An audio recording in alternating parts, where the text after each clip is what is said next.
இந்திய சுதந்திர போராட்டத்தின் தொடக்க ஆண்டுகளில் வெள்ளையனை எதிர்த்து போரிட்ட மாவீரர் ஒண்டி வீரனார் அவர்களின் நினைவு நாள் அன்று வீர வணக்க நாளான இன்று மாண்புமிகு தமிழக முதல்வர் அவர்களின் உத்தரவின் பேரில் திருநெல்வேலியில் இங்கே இன்று இந்த இடத்தில் அமைந்துள்ள மாவீரன் ஒண்டி வீரனார் அவர்களின்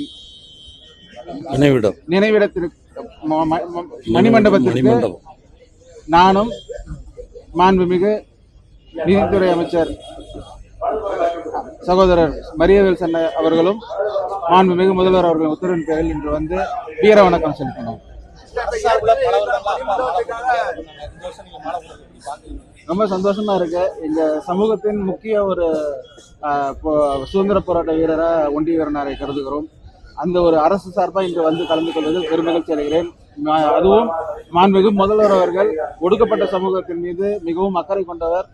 ஒடுக்கப்பட்ட சமூகத்திலிருந்து 8 பேரை அமைச்சராகவும் துணை சபாநாயகரும் ஆக்கி அழகு பார்த்து கொண்டிருக்கிறார். அவர் இன்று என்னை இந்த மாவீரர் வீர வணக்க நாளில் அரசு சார்பில் அனுப்பி வைத்ததில் பெருமகிழ்ச்சி அடைகிறது. அரசு பொறுப்பேற்று 100 நாள் தான் ஆகுது. முதல் வீர வணக்க நாளுக்கு வந்திருக்கேன். நீங்க அடுத்த வீர வணக்க நாள் வரும்போது நீங்க இந்த கேள்வி எல்லாம் கேட்கலாம். பட் இப்ப நீங்க கவனத்துக்கு கொண்டு வந்திருக்கிறீங்க. முதல்வர்களோட தெரிவித்து அதுக்கான ஏற்பாடுகளை நான் செய்கிறேன். நான் சொன்னேன், இப்போ 8 பேருக்கு அமைச்சர் பதவியும் துணை சபாநாயகர் பதவியும் கொடுத்து எந்த அரசு கொடுத்திருக்கிறதுன்னு நீங்களே யோசிச்சு பாருங்க.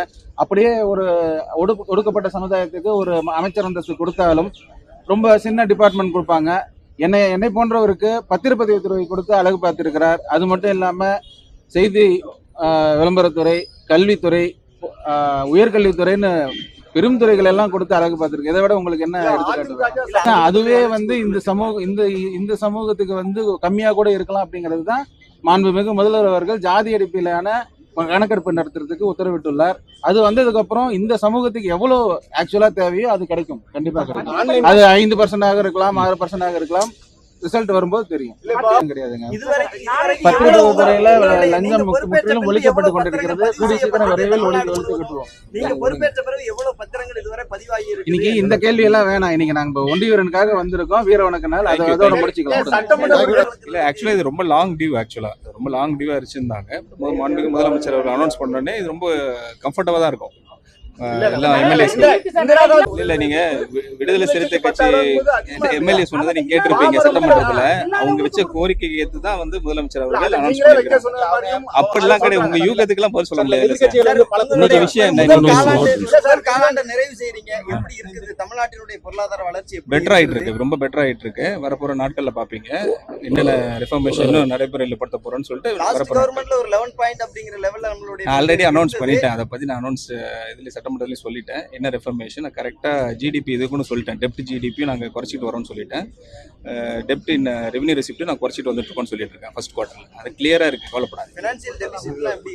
எல்லாம் பெட்டர் ஆகிட்டே இருக்கு, கவலைப்படாது. ஓகே, வரப்போற நாட்கள்ல பாப்பீங்க. நீங்க நீர்வழித்துறை அமைச்சர் பெரிய சேஞ்சஸ் கண்டிப்பா நடக்கும், கவலைப்படாதீங்க. வரப்போற நாட்கள்ல பார்க்க போறீங்க. சார், இது வரைக்கும் பண்ண முடியாத விஷயங்கள்ல கடந்த ஆட்சியாளர்கள் பண்ண முடியாததை மாண்புமிகு முதலமைச்சர் அவர்கள் கண்டிப்பா என்ன பொறுப்பு அமைச்சரா இங்க கொண்டிருக்காங்க. இந்த இஷ்யூ பெரிய இஷ்யூ, லாங் ஸ்டாண்டிங் இஷ்யூ. அதை உங்களுக்கு ஒரு சொல்யூஷன் வரப்போகுது. வரப்போற நாட்கள்ல பாருங்க. நீங்க ஏன் கவலை போறீங்க?